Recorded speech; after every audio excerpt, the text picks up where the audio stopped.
Hi, I'm Leisha Nelson, and you are listening to the Nurturing Resilience podcast, where I weave together the worlds of somatics, science, and energetics to nurture a deeper connection to yourself. This is a podcast that covers a span of topics and ideas, from guests storytelling rites of passage that catalyzed their resiliency, to nervous system and mind-body health education, to deep contemplation on topics such as cultivating connection to ourselves and others in a complex world. I can't wait to dive in to each episode with you. Thank you so much for joining me.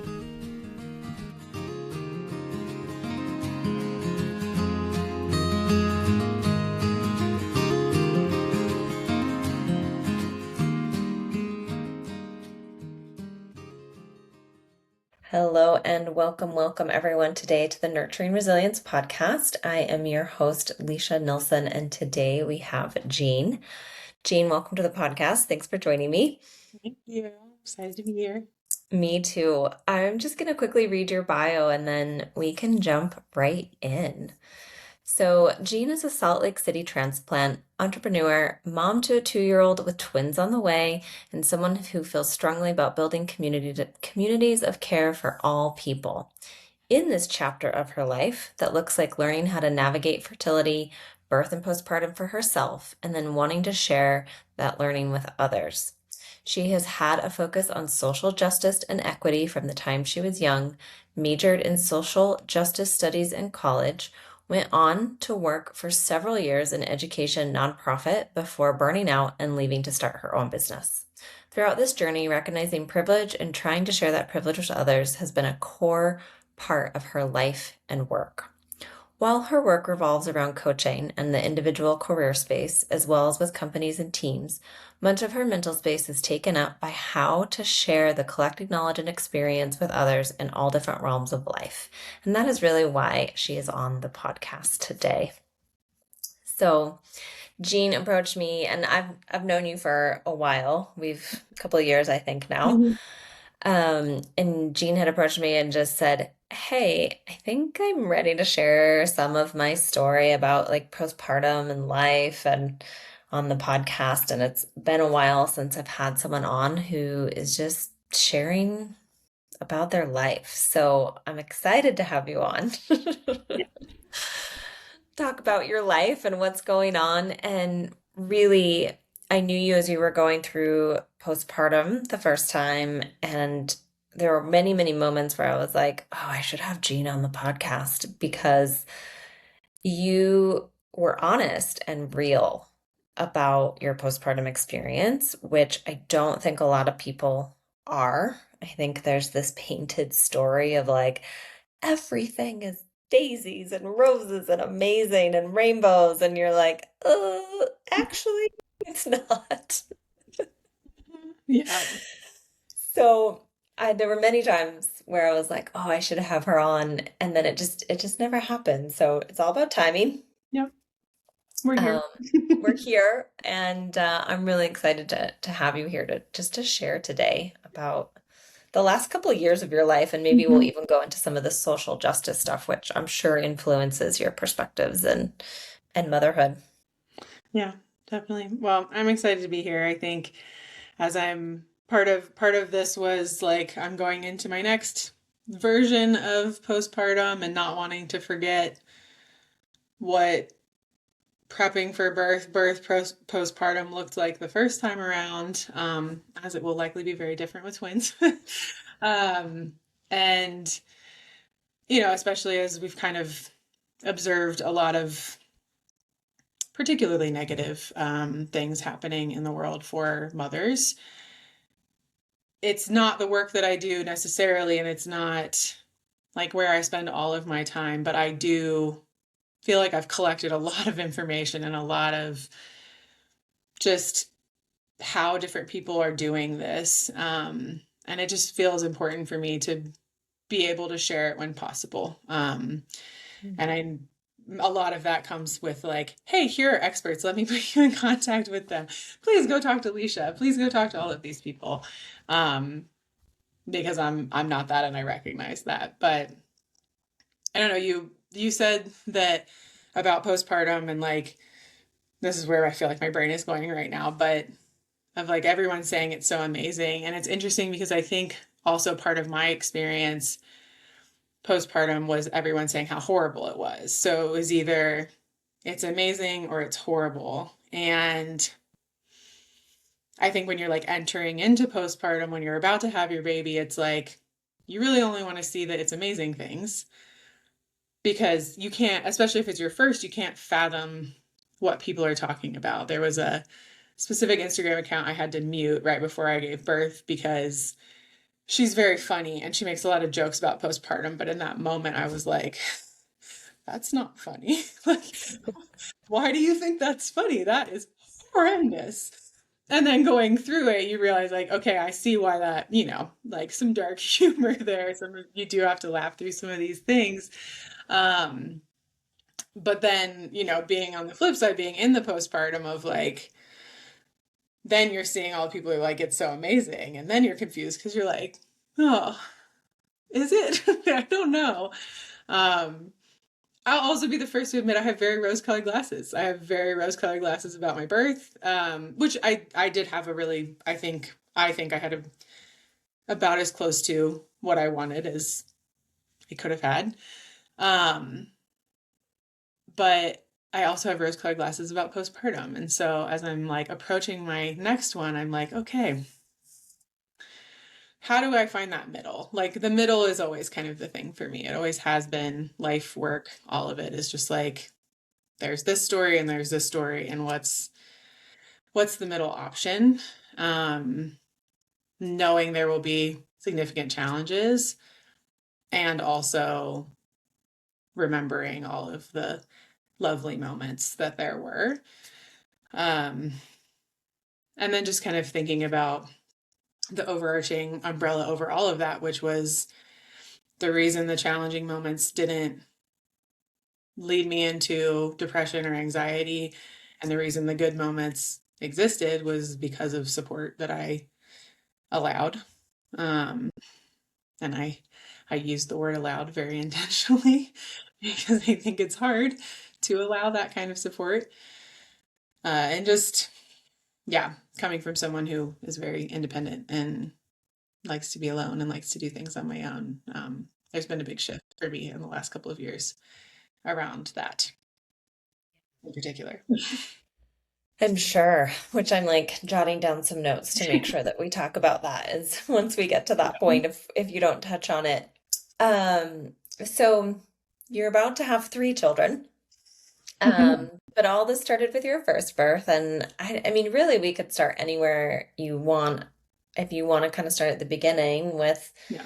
you got pregnant with your first child, that's great. If you want to continue with the postpartum, we can, but just kind of following this kind of story arc and what this journey of matrescence was really like for you. Yeah. Especially appreciate bringing in what we see so much as like birth is amazing, birth is horrible. Hmm. Postpartum is amazing, postpartum is horrible. And there's very little conversation for this like, well, actually, it's both. Hmm. And there's these nuances, and our society doesn't really know how to hold those nuances. And I love those Yeah. conversations where it's like, well, let's talk about the Yeah. nuances. So, where in that mix you Yeah. feel called to start, go for it.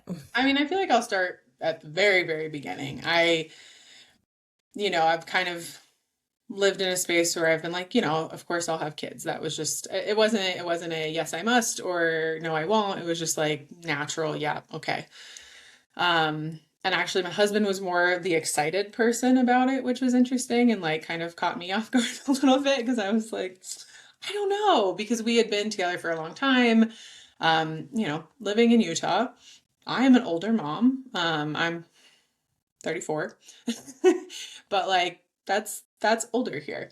And my mom was an older mom in the 90s, and so this age is very normal in my mind, but there's been a lot of like since we moved out here, just kind of those storylines too, right? And I think everything becomes this dichotomy of like either you have kids really young or you have kids too late or like whatever that story is, but it definitely started with like okay, I'm in my 30s. Like, what does this mean? I'm a very forward thinking kind of person. I think futuristically a lot. I think then backwards of like, okay, what has to happen? What's the thing?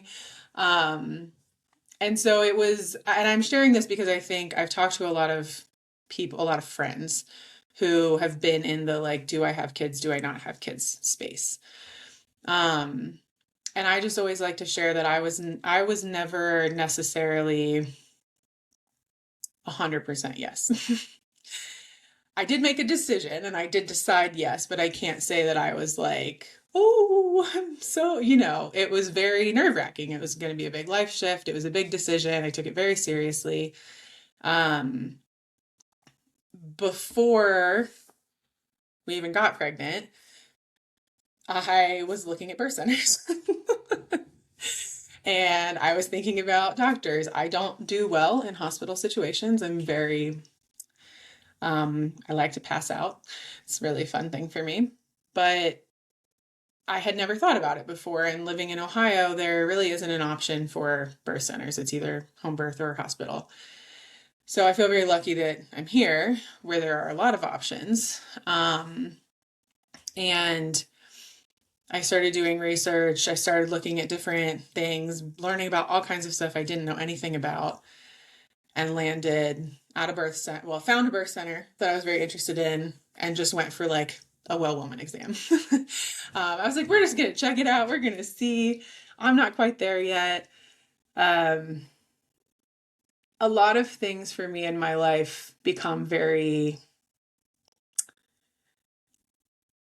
intuition based. There's a lot of research and thought that goes into things, but then the decision is always very like, that's the right decision.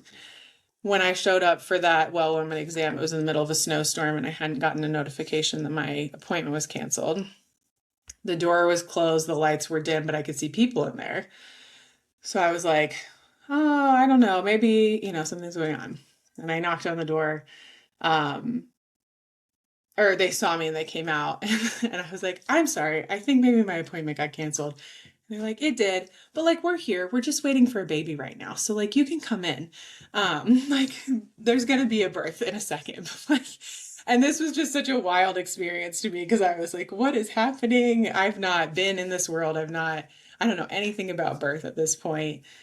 But that was just a moment for me where it was like, oh, this midwife spent an hour plus with me that day just talking about everything.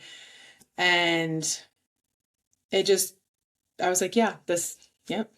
Mm-hmm. Why would I want anything else? Like, this is amazing. And so that was kind of how I made the decision to go that direction of, a midwife. Kind of went through that process once I was pregnant. And then fast forward kind of later in my pregnancy, I grew up, a good family friend was a doula, so I knew about doulas. Because I was at this birth center, I was like, I don't really know if I need a doula. Big asterisk now, just yes, always. Just my recommendation is just yes, always, no matter what. Um, but I ultimately decided yes because what if there's a chance I get transferred to the hospital? And I don't feel comfortable in hospitals. And like, there was just kind of this whole thing. And so that ultimately ended up being the reason that I hired a doula. And that was a big like part of my interview was like, how are we going to handle a hospital if that's what happens? That is what happened. And so having that, again, it was kind of this intuition piece of just like, I don't know a whole lot about what's coming. I've done a lot of research, but it's hard to know. But I do know where my challenge points are. And one is being in a hospital. And so having Katie there for the hospital transfer was the reason that I believe that I ultimately got the birth that I wanted, even in that setting. Um, and so it's made me just, everything that's happened up until that point has just solidified for me why I encourage certain things to friends who are entering this space for the first time. And not in a like, this is the only way to do it. You must do it the way I did it, because I know very well that I am not like everybody that I'm friends with. But that there are options out there. Um, and that you don't have to just do the first thing or the thing everybody else has done. And you can if that's right for you. But like, consider additional care, consider a doula, consider, what your support system looks like and how you want that experience to be. Um, I've seen a lot of things lately about, and I think you've shared a lot of things, Leisha, and just it's a big conversation right now around trauma, but like birth trauma in particular, not necessarily being what happened to you, but like how it happened to you, or were you given information? Were you included in the decisions? Those sorts of things. And I just feel like I wasn't faced with a lot of traumatic options, luckily.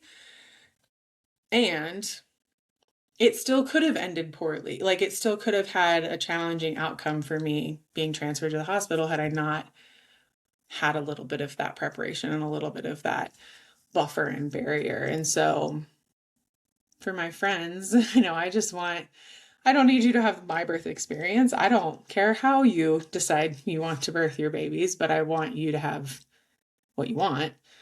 And recognizing that that takes more work up front than I think we are given, like that we know is needed.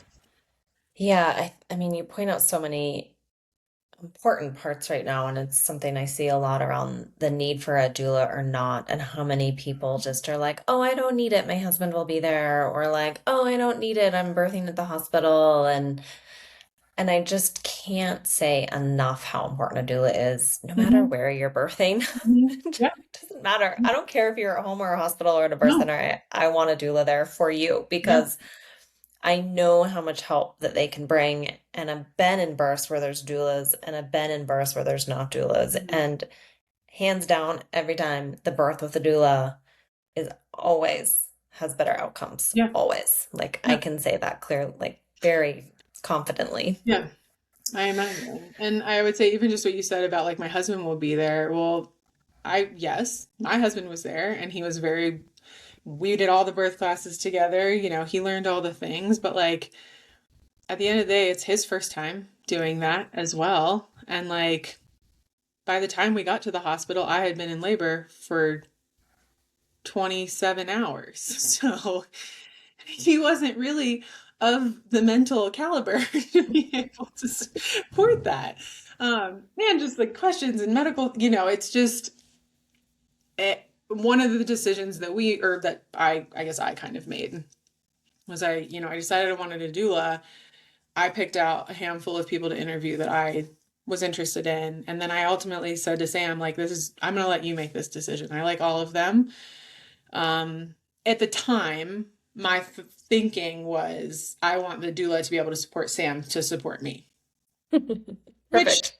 yeah, like that. And it was helpful. And he was able to support me in different ways. Like this time around, I'm a little bit more like, I'll still have doula do counter pressure and stuff, like Katie sitting with me by the bathtub, like as I am going through transition, asking very specific questions to like keep me from not losing it. Yeah, that Sam doesn't need to need to do those things. But like that was my mentality at the time, and I think him being a part of that decision process too made him feel very comfortable with the doula and very like we're a team to support Jean rather than I think there's some like male perspectives of I don't know what actually, but I just know there's sometimes some weirdness around that. And that was just a really nice like team dynamic that we had. Um and having him like involved in that process made the whole thing a lot um just that I had my eyes closed for 32 hours. I was not of this world, so it was really Sam and Katie uh figuring everything out and supporting me. So I think that's a great point too. You're like, how much am I actually there and within that part in that conversation with the doula anyway? And the other piece you brought up the word preparation. And I know for you, your preparation was like going to a midwife and looking at birth centers but I'm curious within that time before you actually gave birth, and we can talk about the birth itself. Um, yeah, like were there other specific points of preparation besides getting the doula, besides choosing the midwife, but that you feel like made a big difference for you? I do. I think from a kind of mental, you know, preparation standpoint, like cultivating social media that had just the positive stories and the things I wanted to hear, and like um that was helpful, and just having a couple of accounts, watching a lot of birth videos actually was part of my preparation. That was very, again, I don't do well in medical situations. I tend to pass out. I found all the birth videos to be just wildly fascinating and amazing and wonderful. Um, and I will say, like, they were mostly positive ones, but again, it was about like getting my brain in this place of, okay, that's what like birthing a human looks like, and according to this person, that was a wonderful, beautiful experience. From an outside perspective, it's can when you're not used to that, it can be a little bit of, oh, wow, that was a lot. I had Sam watch videos as well, which, was fun this time around. Um, but that was kind of a big part of my mental piece, was just like hearing positive stories, hearing stories that aligned to what I was hoping for, just to gather proof, not necessarily to put myself in a mindset of like, this will happen, this is the only thing, and anything else is bad or wrong. It was just, I needed proof that it was possible to do what I wanted to do. So that was a part of my preparation. I also did a birth education class with Birth Smarter, and I loved that. I I loved being in a class with people who were all pregnant around the same time. We made friends. We've gone to birthday parties, and I'm a little bit more of an introvert, so those kinds of things are nice. But I think what I loved about that education experience was just the neutrality of it. Of There are people planning home births, there are people who have scheduled C-sections. We got the whole range of folks here. And it was just very focused on kind of the physical aspect of it, on partner support. Again, like having Sam along for a lot of this with me was very important because, again, I am an information gatherer. I have a million things in my mind, and I would say something to him, and what are you talking about? I was like, well, I spent like 10 hours looking at this, and you don't even know what I'm talking about. So that class was really helpful for us. Um, I've done a lot more different preparation this time around than I did with Isla. I had a very easy pregnancy with Isla. I My water broke on my due date, and I was like, I could keep her in here for 2 more weeks. I'm fine. This time around is a little bit different. but but with that, I didn't take on as many of the like care pieces my first time around. It was more the mental preparation for birth. I did do like pelvic floor therapy and things like that prior to, which did a lot of like, I do recommend that. Physically learning how to push before you push.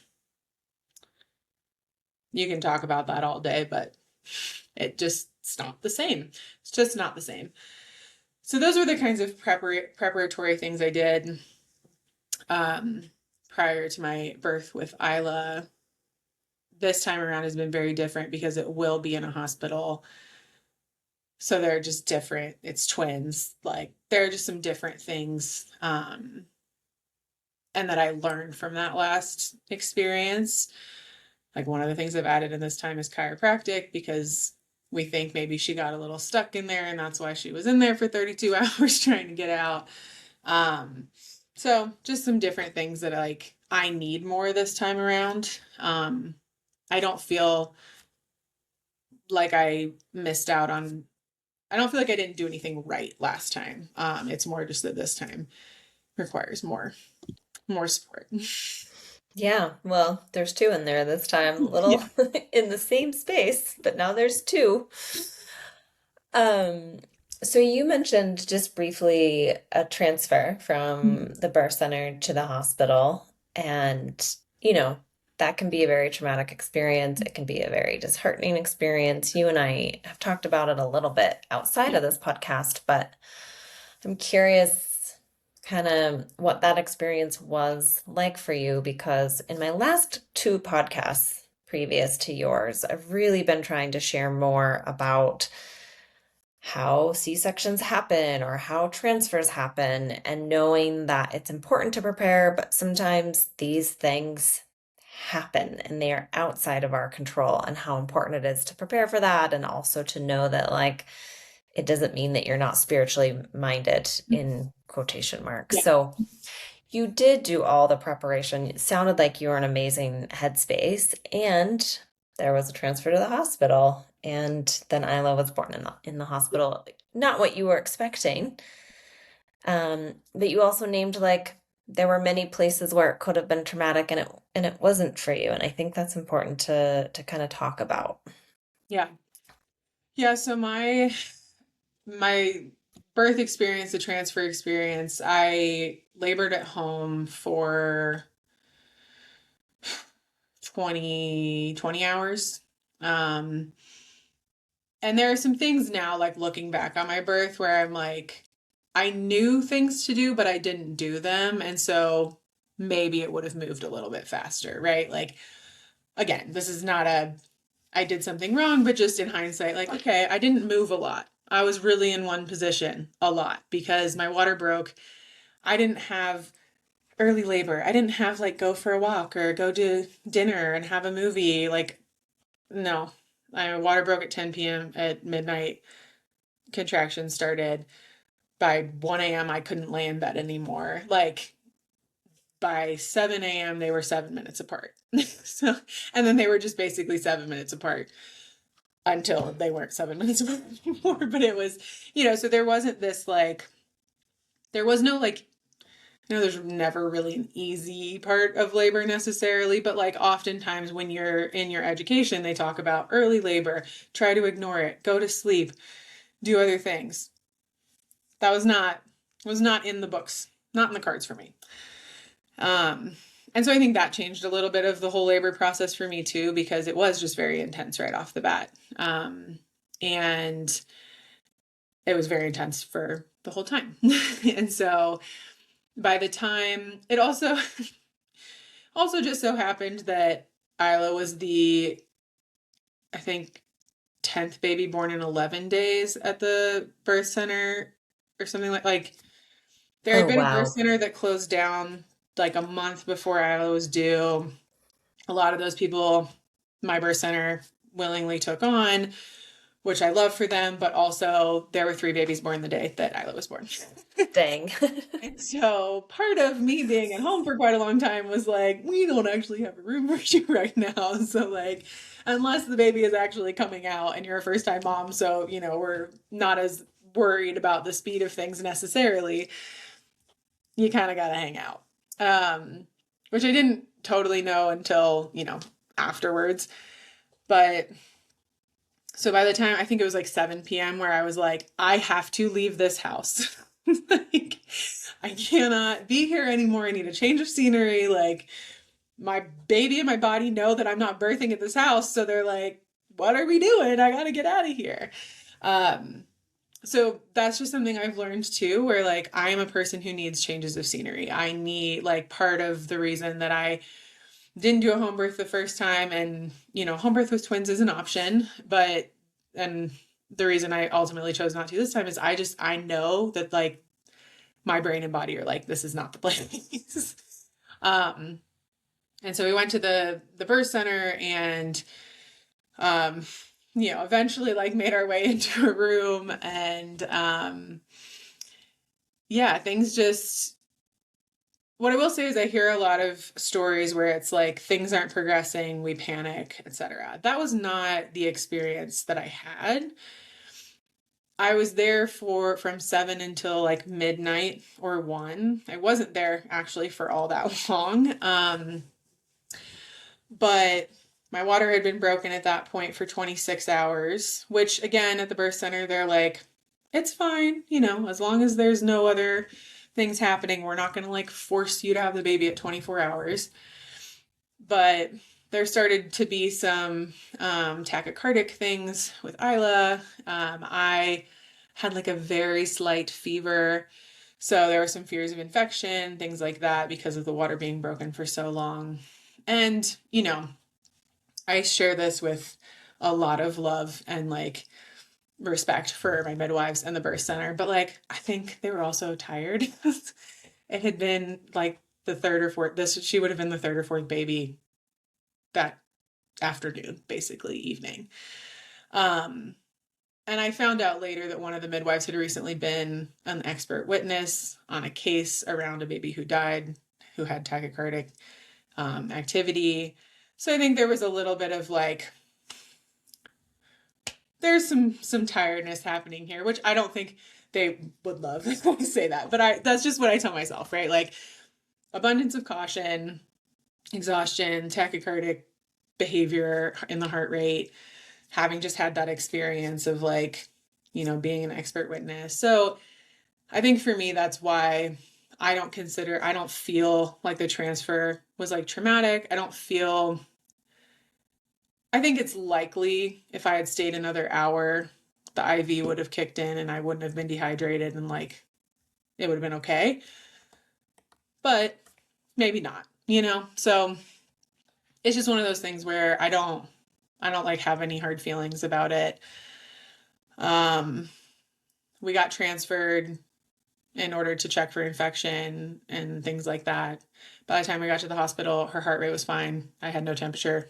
So it was kind of like, damn it. um, I would say for me, it was more disheartening than it was traumatic. Uh, I was very tired at that point. I was very, like, still not of this world, really. But they recommended the transfer, and I was just kind of like, all right, sure, like let's move on to the next location and see what happens. In the car, I did tell Sam to just cut her out. And he very panicked, was like, what? I was like, just do a C-section. It's over. I'm not getting the birth that I want. Forget it. Like, just cut her out. I'm done. And again, thank God I had a doula because Sam was like, why don't we talk to Katie about that when we get to the hospital? Good answer, Sam. Good answer. Plus, Katie's heart. She's like, I don't think they're going to give you a C-section, which we all know they would. They But would. You just have to ask for it. I don't know if they're gonna do. So I was very, at this point, I think I was also like ramping up, like in the car. I think we were moving closer to transition. Between the car and the room, I had to stop and like be on the ground with contractions like 3 or 4 times. So, it was moving faster. So I think also that was why Katie was like, I think maybe we should just give this just a tiny bit longer. I think we might be closer than you think. So I was mostly just disappointed. I wasn't scared at that point. I would have been scared had I not been so deep into labor. But at that point, I was just like, whatever, we're here. You guys take care of this. I will figure it out. I did sort of ask for the epidural. I couldn't remember what my safe word was, so that didn't really work. I'm glad it didn't work. I didn't want the epidural anyway, but I couldn't remember. Katie was like, it might be a couple hours so they get it to you. I was like, oh, okay, never mind. Just give up on all these things. Again, You're I like, think, nothing's going my way anyway, so whatever. right? I was like, I was so grateful that that she was kind of like, oh, it might take a while. Like, just kind of not saying no, but not saying like yes, and just being like, let's kind of see where we're at right now. Because once we had those two little conversations, I didn't ask for the epidural again. I was just Mm. like, you're right. That's not what I want. Okay, move forward. So yeah, I think the transfer process for me, it was not emergent. We drove ourselves, it was not like something was dramatically wrong. Which I know for a handful of transfers it is, but I also know with birth centers, they tend to transfer you earlier so that you're not in that situation. I think the biggest thing for me in all of that was that I just had people that I trusted. Like, do I wish I hadn't had to be transferred? Yes. Is there a part of me that's like, maybe I didn't need to be transferred? Yes. But at the end of the day, I chose to trust my midwives. I chose to trust my doula.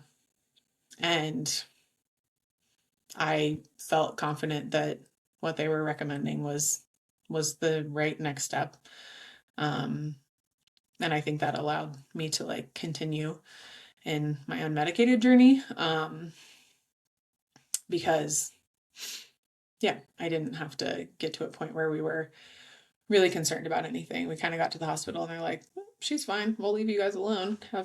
Carry on. You can carry on with what you're doing. Mm. Which was also lucky. We happened to get a great charge nurse. Katie was like, please just kind of leave us alone. She was like, cool. Holler if you need me. Um, and we were able to kind of proceed with as much of my birth plan as possible in that setting. There were still some bright lights and a couple of things that OB did that I was not thrilled about, but all in all, unmedicated, um, healthy, like I no tearing, all the things that like I was, I guess, hoping for, besides being in the hospital. So Yeah. yeah. Yeah, and I think like bringing out that point that you trusted the people, I think that was part of your preparation. Like those go Mhm. hand in hand. That if you're Yeah. not doing this preparation and meeting with different providers and finding the people that you like, and then that trust isn't going to come in. Mhm. And women say all the time, or birthing people say all the time, like it's okay to fire providers, it's okay to change Mhm. doulas. It's so, so important to have that team because you do need that trust in the birth room once Yeah. you actually start birthing. And that was your preparation. Like you did all that work beforehand. And especially when I ended up in a place where there were 7 people in the room that I didn't know and didn't trust, but I had 2 that I did, and the midwives before who, I trusted the recommendation. And um yeah, I think, and then there was like a immense amount of trust with my own body that I had to kind of build. And I I never felt like anything was wrong. Um I felt frustrated and, wondering why things were moving so slowly. And, um, I can't, again, I have rose colored glasses, so I'm like, it was amazing. But in reality, like, it wasn't all amazing. But I never felt fearful. Even in the transfer recommendation, I was just like, okay, I don't feel scared. Um, Transition's a whole other story of fear, but that's what it is. But I didn't feel fear throughout the process. I didn't.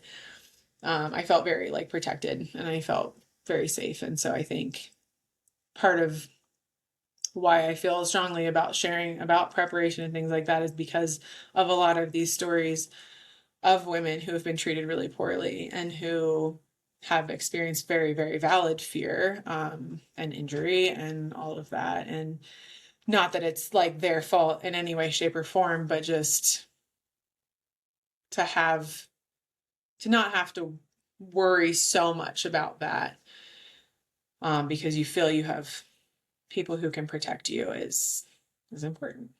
It's just important. Yeah, and I feel like maybe that's where a piece for some of your social justice lens comes in that might be different from other people.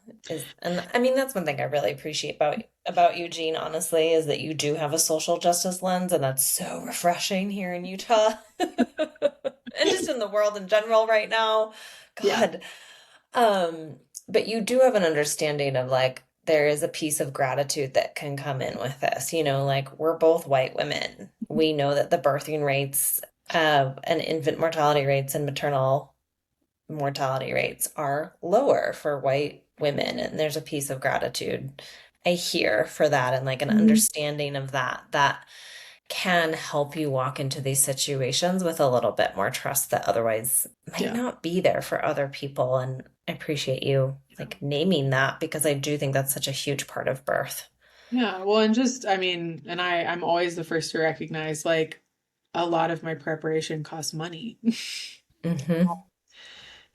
Especially this time around with the twins. Like the preparation is not cheap. Hmm. And that's yes, I could walk into probably a hospital without any of this preparation and still feel more confident than a woman of color would in that situation, but also from an income like a um yeah, like a privileged income standpoint, a lot of this costs money. And it's such a hard balance because, I've seen a handful of things lately and I cheer it on endlessly of like, your birth workers shouldn't be living below the poverty line. They deserve to charge money for their services. And I agree with that wholeheartedly. And my brain always just lives in the space of, okay, yes, and how do we still make it accessible? And um I think that's why I like to share information. I'm not the expert in any of these things, but like if I can share enough with someone who can't necessarily afford all of the different things, even if it's just like if you can only afford one thing, what is it? And normally it's doula. like yeah, but just go with that one.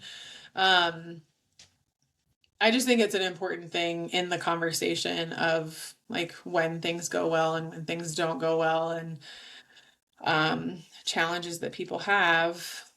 There's kind of a group of people who don't do a lot of the preparation, who could afford, and that sort of thing. And there I'm like, do preparation here, like here are all the things.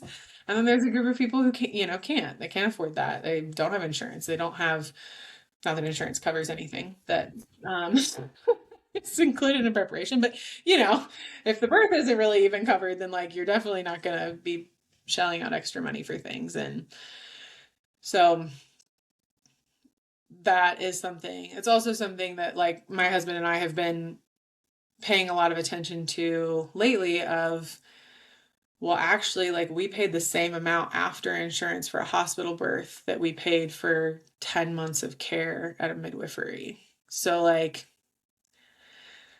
know that, like if finances are a challenge, know that you may still end up paying the exact same amount that you would pay for a significant amount more care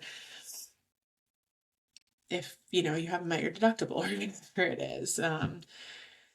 We ultimately did it twice and had to pay for it twice, which was not ideal. But, I think like that's something I've learned too, is there's a lot of things that we kind of like put in our heads as like, that's way out of reach. That's way too expensive. That's not within,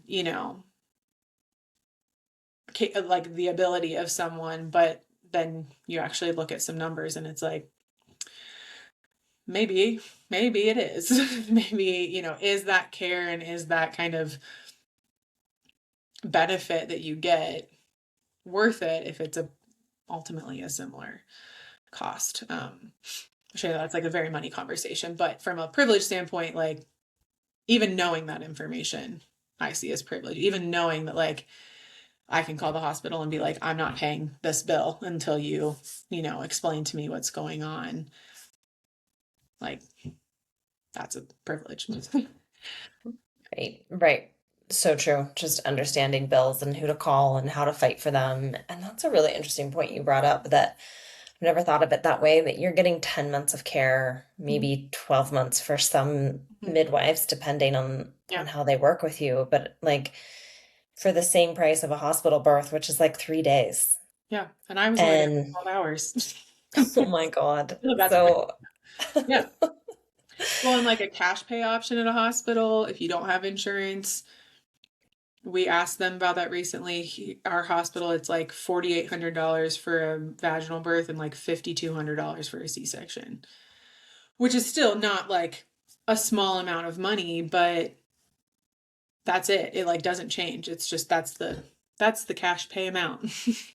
wow, which is not much difference from a midwife. No, Here, it's going actually rates in Utah. less expensive than the midwife was, but like again, for one day.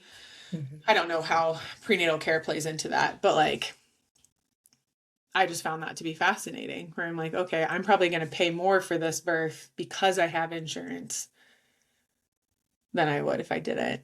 Um, which is a whole other discussion that we're not here to discuss today, but from friends, from a privileged standpoint, like knowing that, like I have time to listen to podcasts and to learn about these things. And so I just feel very like strongly about being like, hey, at least check, at least ask the question, if you can. Because yeah, if you're going to end up paying the same to be in a hospital and you feel comfortable with the idea of being with a midwife, like outside of the hospital, I can guarantee you're going to get a lot better care. I just, I guess I can't guarantee, but I can pretty confidently state you're going to get much more significant care for a very similar price.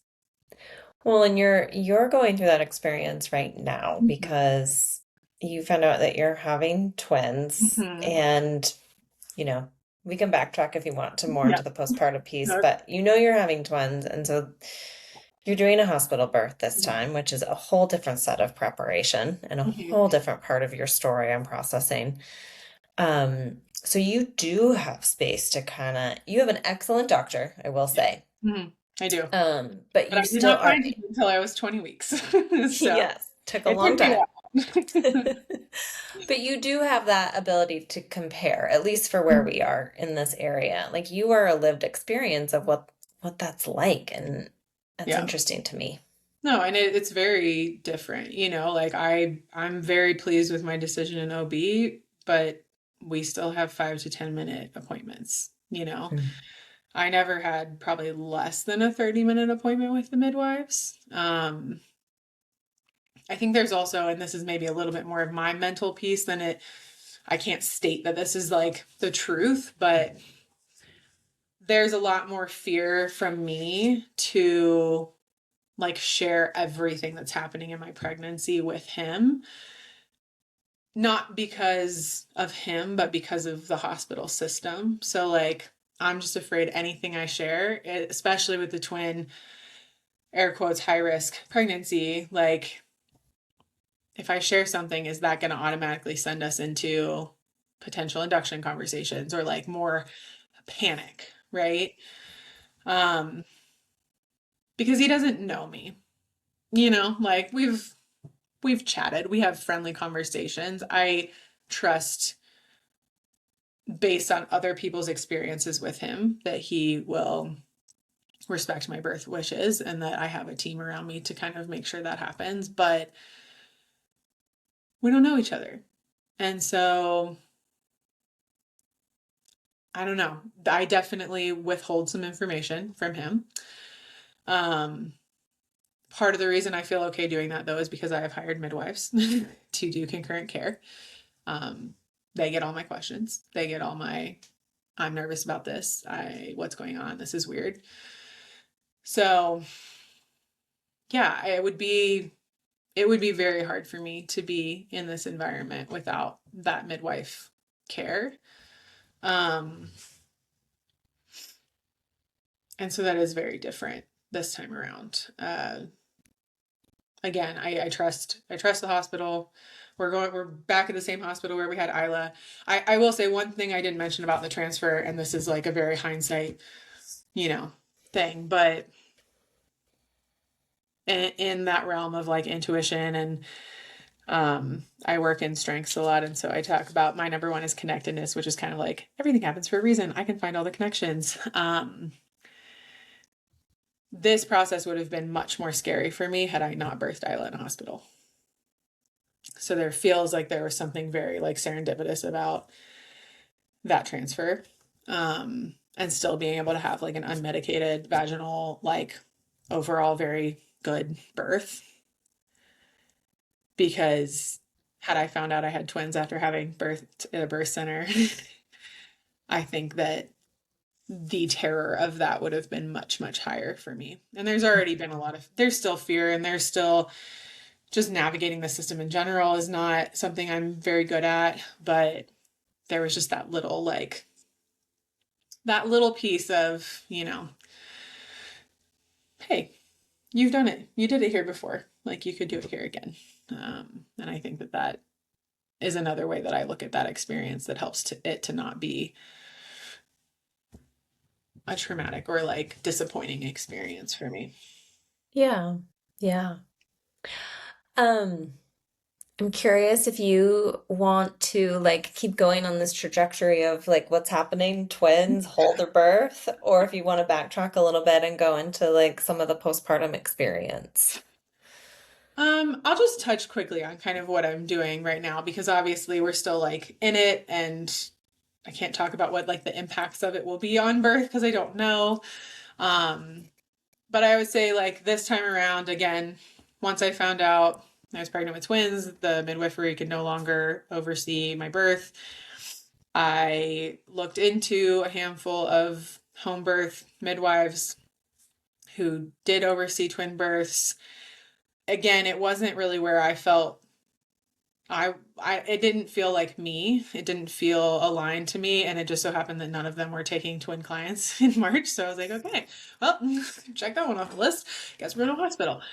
Um, I landed with the OB I'm with because Anna from A Better Birth had her twins with him, and it was wonderful. And I talked to her a lot about it, and he is about as close to like what I would like to have as I think I can get in the hospital space.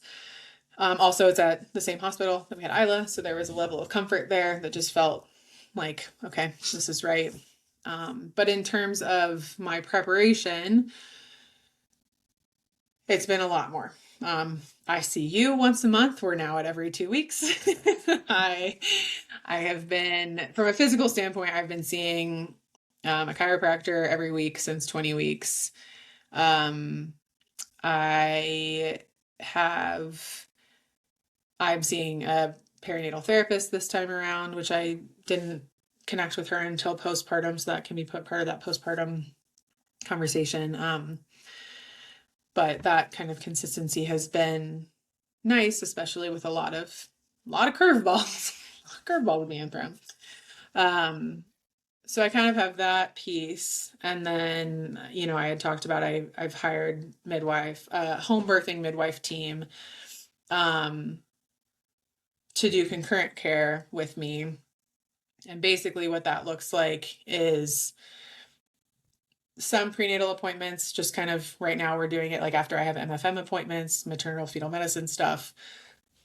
Anytime I feel nervous about something or that sort of thing. And then they will also act as my doulas during the birth. And then we'll do postpartum care with me because that is not a thing you get in the hospital.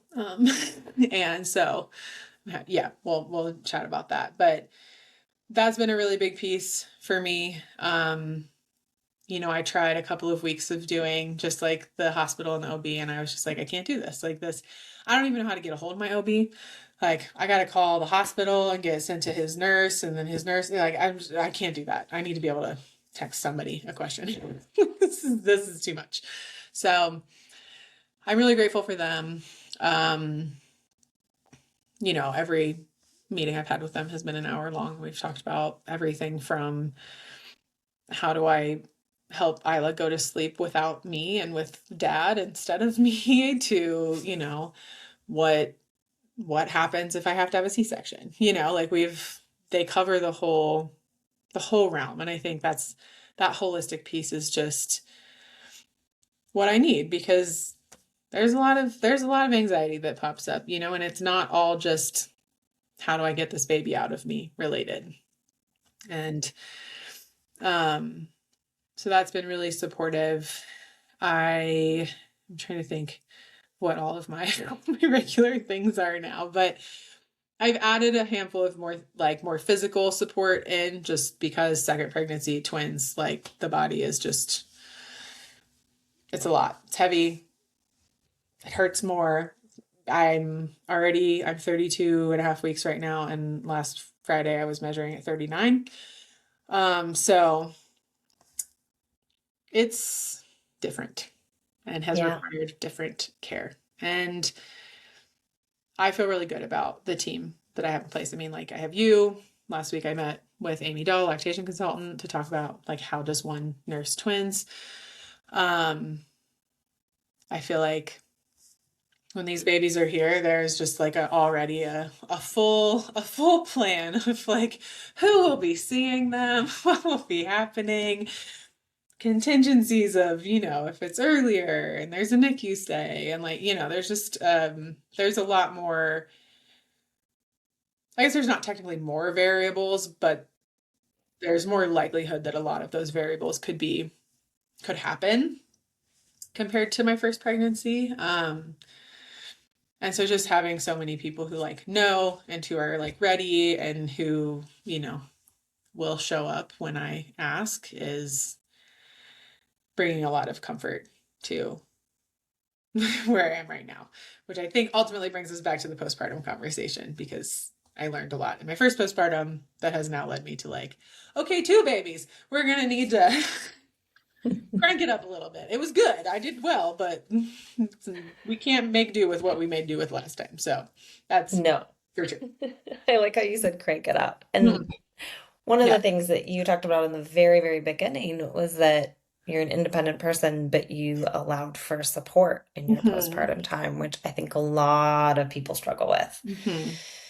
Um, yeah. And again, just so the support piece, what you allowed in, the ability to receive support from other people, and also just reflecting back to my time spent with you during that postpartum time. Again, you were just very real about what was happening and all the joy and the love that came with being a new mom and holding this cute little baby, but then also some of the frustration or some of the hardships that it brought up, because your postpartum, like most women, had a few little kinks. Yep. And then, Unexpected things happened. sure, postpartum ever ended before I got pregnant again. So I think I've just been kind of in one big pregnant or postpartum world for 2.5 years now. Um, Yeah. yeah. Yeah. So, I mean, allowing support in, and I'm like, what else? Like, Yeah. if you were on a stage and you were talking to all the women that were gonna have a baby, or yeah, Yeah. people are just about to enter that, like, what would you want them to know? Well, there's a lot of layers to this. And I think, I credit a lot of the positive outcomes for myself postpartum to the support I got from my parents. But that did not come without like a lot of boundary conversations beforehand. Um, Again, I like to be alone. Like, when moms say they want, their partner to watch the kids so they can go outside of the home, I'm like, I want you to take our child out of the home so I can be here by myself. So the thought of me being there, Sam being there, my mom being there, my dad being there, baby being there, I was like, okay, this is not my ideal. It's not my ideal situation. And even like looking at this next postpartum, I have similar feelings that I'm, able to talk down because I had that experience, but I still have similar feelings about just like I need to be alone at some point. However, I think, there were some boundaries that were set and some requests made and things like that, but at the end of the day, again, it comes back to this like trust piece for me. Like, I trust my mom to be able to ask the right questions. I trust her to make the food that I like, whatever it is, and to be helpful. And it was not, that part of postpartum was not smooth for me. Um, I remember two times distinctly. Once Sam and I went on a walk by ourselves, and I was literally screaming because I was so frustrated with people being like with my parents. And also, like, they were so helpful. So I think we kind of, again, it's this middle ground of like, we have this image of, oh, we have help and it's so wonderful and amazing and cozy and lovely and happy. Like, we have even maybe a postpartum doula and everything is like perfect and it's easy and what, but I'm, at least from my experience, I think even if it had been a postpartum doula and not my parents, there still would have been, from the hormonal standpoint and like the emotional roller coaster standpoint, some rage, some frustration, some irritation. Like, a big part of accepting that support was recognizing that I wasn't always going to like it. um, and accepting that this time around too. Like, I didn't like every minute of it. I don't love being doted on, you know? Um, and so I think there is a lot of the like more holistic kind of mom space where there is a lot of ritual and there is a lot, and in theory, I love that. In theory, I'm like, yes.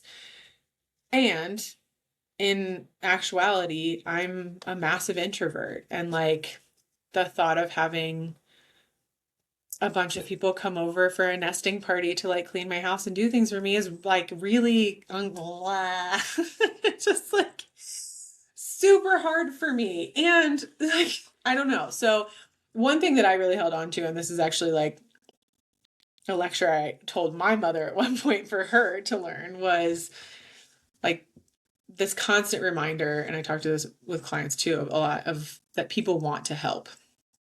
And so I think part of that discomfort is like, I'm putting you out by you being here and helping me, I'm like, we have a really hard time like receiving. And so just kind of holding on to that affirmation of like, people really like to help. People really like to help. People really like to help. If they're here, they want to help. Like, I don't think you would show up if you didn't actually want to. And even like postpartum with some of my friends who had babies after me, the amount that I wanted to be there and like show up and like take care was so strong. And so again, that was just like another reminder for me of like, people really want to do this. And I do need it. I did need the help. I think it was 6 weeks before I could like stand up long enough to cook a meal. And I think about women who just like go back and do life. And I'm like, how? Like, genuinely, how? I almost passed out every time I was standing up for more than 5 minutes. So having that support from my parents, my mom would come at 4 a.m. and she would take the baby and I would sleep for a little bit. And Sam would sleep for a little bit. That was a huge deal. Someone who like cooked quite a bit. That was a huge deal. My husband is the little like cleaner crab, so he did all of that. But there were just these little things that really did make a really big difference. But I just think it's important to mention that I didn't like love it the whole time. I didn't love being taken care of. It ultimately was a very, very positive experience.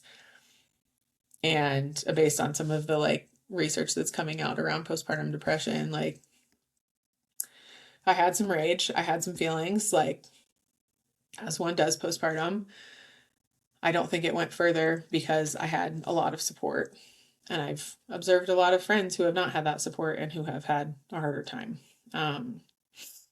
So it's anecdotal evidence, but just what I've kind of watched. So when I'm talking to other people, the first question I ask is like, are your parents actually helpful people? Mine are helpful people. There are a lot that are not. So, it's not like I recommend you have your parent be your support person unless you genuinely believe they can like do what you need them to do and listen and respect boundaries and things like that. So, but that's kind of where I tend to start. Yeah. Yeah. And I love that because not all parents are helpful, you know. Mhm. It's how it goes. It's really, and I love that you brought in the boundary conversation and like really having to have clear boundaries. And if you don't know how to set boundaries, by God, learn. Motherhood will make you learn how to have Yes. Hmm. boundaries. It will. Because you even have to know them with like a postpartum doula. It's not like you still have to be able to tell them what you need and want and how you would like them to treat your baby. Like there's a lot of trust that like has to be built there very quickly. And yeah, so you're not going to get out of that by just hiring a postpartum doula. You're still going to have to understand how to do that. Yeah, and even with maybe your partner, Yeah. like it's just Yeah. such a different dynamic. And um, I'm curious if there's a second thing you would add, or if that's really kind of just the main thing is Yeah. like allow for support, set some boundaries. I think a No, lot for it's support. I also wish I would have done a little bit more postpartum prep pre-baby. Um, I ended up having like nurse like issues with breastfeeding. Um, Went to a lactation consultant that was not great before luckily landing with Amy, who is just an angel on earth.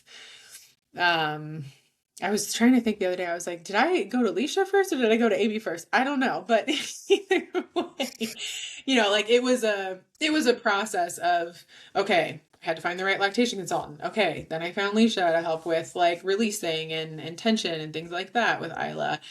You know, and I think it was fine, but like if I look at that timeline, she was maybe 6 weeks, 2 months by the time a lot of that got like established, maybe earlier for Amy with breastfeeding. But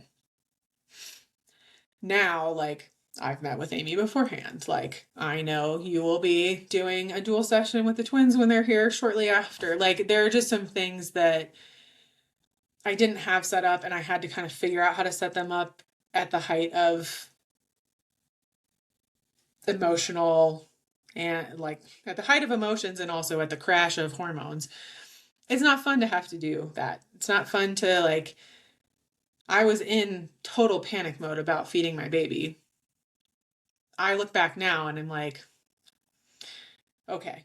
Like we were okay. She was not failure to thrive, but like when you're in that postpartum time, especially the first time, I can't speak to the second time yet, but everything feels like an emergency and everything feels really scary. And luckily I had the midwives, luckily I was seeing them every couple days and they were like supporting me and helping find people and helping do things. But had I been on my own and not had a midwife, like had just gone to the hospital, it's just not a time you want to be trying to find a bunch of things. But I also recognize I had no idea. I didn't know what I didn't know. Um, and luckily the midwifery had like a whole packet of all kinds of practitioners you could reach out to. And so I had that at least. But that's what I would say is like, I've encouraged a lot of my friends to get lactation consultants ahead of time now. Um, another thing I'm just going to throw out there in the postpartum space. This was a piece of advice that was given to me by a mom that was like 3 or 4 months ahead of me. And this is specifically related to breastfeeding, but I think from a mental standpoint, just like mentality, we were talking about breastfeeding and she basically said to me that a friend had said to her, like, no matter what, you go until 3 months. And then if after 3 months it's still not working, things aren't, whatever, blah, blah, blah, blah, blah, then like reassess. And I hand up, I know this is not the best advice for every single person, but what it did for me was just, especially now looking at that time period and how long it can take to establish effective breastfeeding and how challenging it can be and how much they change at that 3 to 4 month mark where they're not cluster feeding and they're not, like they're a little more on a schedule, I guess, or just like it's spaced out. You're not spending 45 minutes feeding anymore and just like losing your mind. I think that for me, of just like, you just got to get to that 3 to 4 months and reassess. But like, no hard decisions in those 3 to 4 months unless, there's like a medical issue or something of that nature. Um, but I think for all of my postpartum, that was kind of, we just got to ride this out a little bit longer than I think I need to. And especially because we're talking about resilience here, like part of that resilient mindset was just continuing to check in with myself and like trust my intuition, but also recognize like, okay, this is extremely hard. Like this is really not fun. Um, can I do it for another night? Can I do it for another, like what is and I think we've had this conversation when Isla was having a lot of like really significant sleep issues, was like, what is my breaking point? And I never truly hit it, but it's really easy to just kind of, I don't want to say give up. That sounds like a very like judgy, I don't mean that in a judgy way, but like it is really easy when you're in the height of that challenge to just be like, it's never going to get better. I'm going to bail. Um, and sometimes that is the right choice. Sometimes making a different decision is correct. And I also feel very like, for my own personal experience, Isla did not sleep even remotely well until about 16 months. Um, and it was a very, very, very hard year of no sleeping for me. Again, privilege. I run my own business. I can set my own schedule. I'm not working a 9 to 5. Like, I would like to lay those things out here so we're all aware. It would be very different. Could be very different. She slept, now she sleeps. She sleeps great. I didn't do anything. But I just think there are a lot of things in postpartum like that where we hear a lot of stories of like, this is how it should be, and this is how your baby should be, and this is what your baby should be doing. And it just becomes very overwhelming. I think having you, having Amy, having the midwives, having my doula, like having a lot of these people who had the perspective to say like, no, actually most babies are not like that, or there's nothing wrong with your baby. Like the number of times I needed to hear that there was nothing wrong with my baby was significant. Significant. And my mom couldn't be that person. She's not a professional in that space. And so having that community also meant multiple voices. Like I specifically remember when my midwife, like, who I love her, but not the most like warm, cuddly, huggy person, like literally knelt down in front of me as I was having a meltdown about my feelings with Isla and was like, this is not failure to thrive. She is okay. It's taken her some time to gain weight, but like failure to thrive is Isla is not failure to thrive. And like she literally had to be like, this is not failure to thrive. And again, like had I not had that kind of care postpartum, someone probably would have told me she was failure to thrive. And even though she wasn't. And I watched several friends have that happen, where they got a lot of information about false, I would say incorrect information about the nutrients and the quantity that their baby was receiving postpartum and stop breastfeeding, So I just feel grateful to have had that experience. And I do feel grateful too, because there are a lot of options here and there are a lot of resources. And I, just from having friends all over the country who had babies within like 3 months of me, it's not not really the experience everywhere necessarily, or it takes a lot more work to find. Totally. Yeah, I really appreciate the like stop comparing. Hmm. Stop comparing your baby. And then like the reassess piece is great. And because babies change so fast that whatever phase you are in, it does not last Hmm. forever. Yeah. It doesn't. I know it feels like it when you're in something Yeah. and your hormones have crashed and you've gotten no sleep and Yeah. you're in this huge transformation and your brain is changing. Literally, it's so hard to like see through to that other side. Yeah. But it But I doesn't think it last. doesn't last forever, and it still might be a really long time. I think that was a really hard thing for me, particularly with Isla's sleep, was like, I heard that a lot, right? It's not forever, but I'm like, I've been up every hour, every night for 5 months. Like, For a year. yeah. And then we just went crazy and we didn't even have the consistency of an hour. But like, I think that's an important thing too, is like language with new moms is so, so important because even that, like, it's not forever. Yeah. But like, a week in postpartum feels like an absolute eternity. Like it feels like you might die. And then the week is over and you're like, "Oh wow, that was just a week." Um and again, not to say like postpartum is horrible or it's amazing, but just like I kept hearing it's not forever and I was like, "Yeah, but when?" Like, but when does this lighten up? And then it did. And now again, I'm like, "It was fine." No, it wasn't. It was not fine. It was not fine. But I think just like having people who can share that it's okay. I had several people around me, who would ask those questions of like, where is the breaking point? Like with this sleep thing, at what point do you sleep train? And I was very not into that and still am not, but like at what point do you need to make a change because you really are not going to be able to like survive this? And it was kind of like the same thing in labor for me, where at the end of the day, when we got down to the question of like, do you want that epidural? It was like, no. I'm way more scared of that needle than I am of anything that's about to come after this, which is probably not my best reasoning. But I had made that decision. I didn't want the epidural. Like, but you have all those thoughts of this is hard, nothing's happening, da da da da da. And so to have the people around you who can like truly ask you the right questions to say like, is this the moment? Like, is this the moment we get the epidural?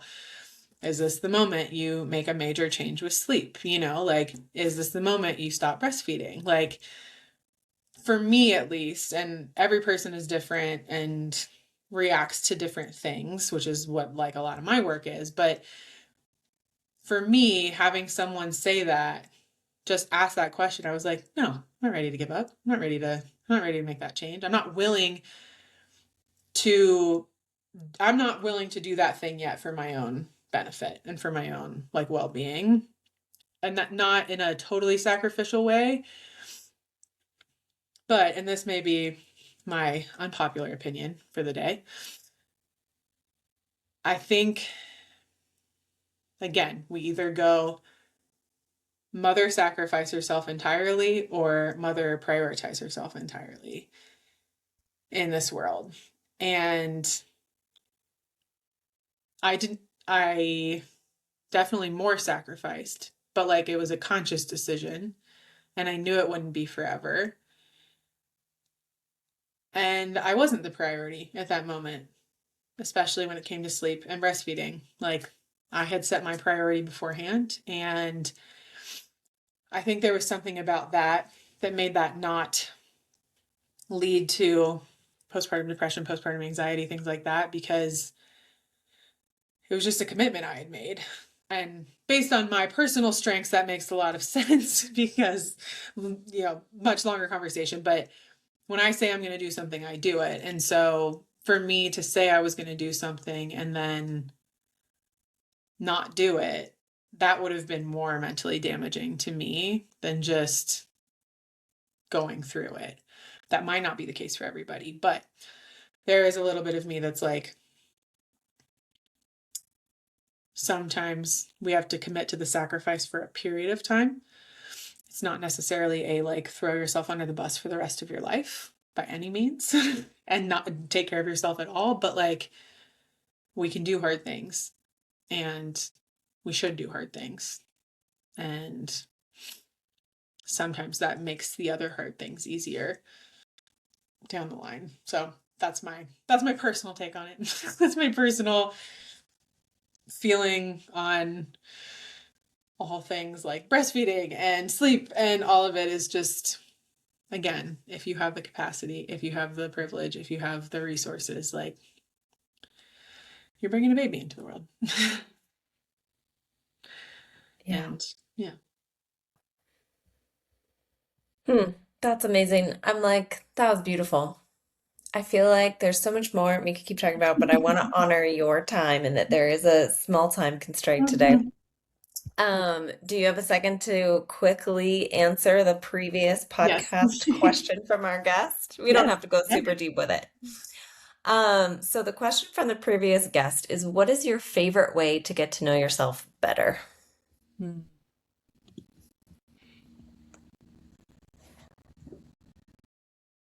I'm a big, like, silence thinker, reflector kind of person.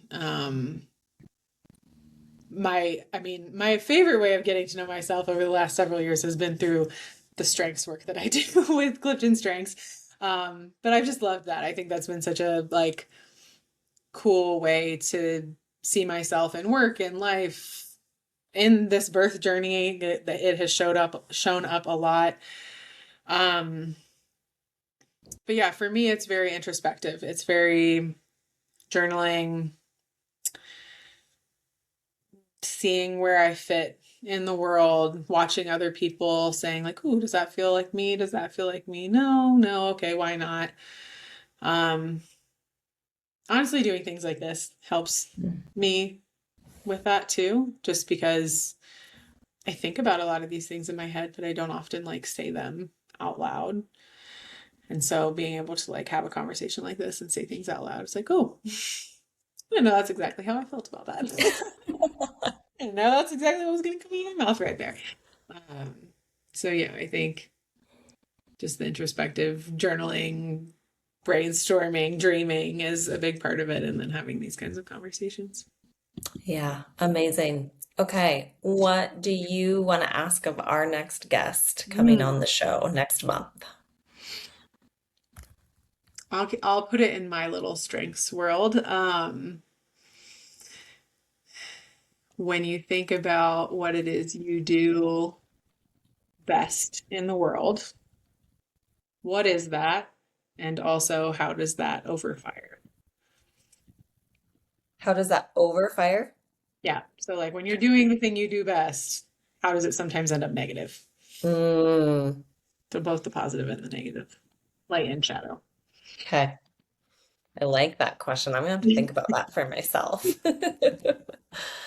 Um, all right. Well, I'm like, we're in the middle of a big Hmm. story. You're not Hmm. through the Yeah. other side yet. Part two. So I feel like there might be a part two. Part It two. might be in a year, Yeah. but like Yes, I'm definitely. feeling that and I feel Hmm. like we could just keep talking, but I won't keep you here. And Yeah. you are an amazing coach when you're not talking about motherhood. You do stuff with strengths, and if you just want to give like a quick 30-second spiel so you Yeah. can get out of here, but I'd love to hear like how do people work with you? Who are you? What are the strengths thing? And Yeah. I'll put your information down below in show notes. Appreciate that. Yeah, I kind of have a two-sided business, which if you've listened to this whole podcast, you know that probably makes sense. My Libra comes out really strong and everything. Um, I work as a coach. I work with individuals. Specifically, most of the time it tends to be individuals that are in some sort of like career transition or, you know, entrepreneurs that are maybe hiring for the first time, just like kind of in a transitional moment. And I bring a lot of the Clifton Strengths work into that, but I also have a background as like a yoga teacher and just I bring in a lot of different pieces depending on the person. So that work is very individualized, and just looks like kind of a traditional one-on-one coaching type relationship. The other side of my work is working with teams, and organizations to implement Clifton Strengths into their culture, into their management styles, into their hiring and onboarding. That's newer in my work, but something that I am just really, really, really loving right now. And for that, for my one-on-one, I love to work with people that feel really, really like aligned, and I love being around them. For the teamwork, it's been much more outside of my realm. So like startups and tech, and like I've always had this desire to humanize those types of environments and bring a lot of that into there. And so it's been a really fun opportunity. But I do workshops with teams. I do, annual retainers where I provide coaching and continuing education and things like that. But it's also very personalized to the company and the team, and has been really, really, really interesting, really fun. Yeah. Cool. Amazing. Well, thank you so much for your time and your wisdom and your knowledge, and looking forward to part two someday. Yeah. In a little bit, but yes, I will have a part two for you for All sure. right. Amazing. Thank Thanks, you, Jean. Lisa.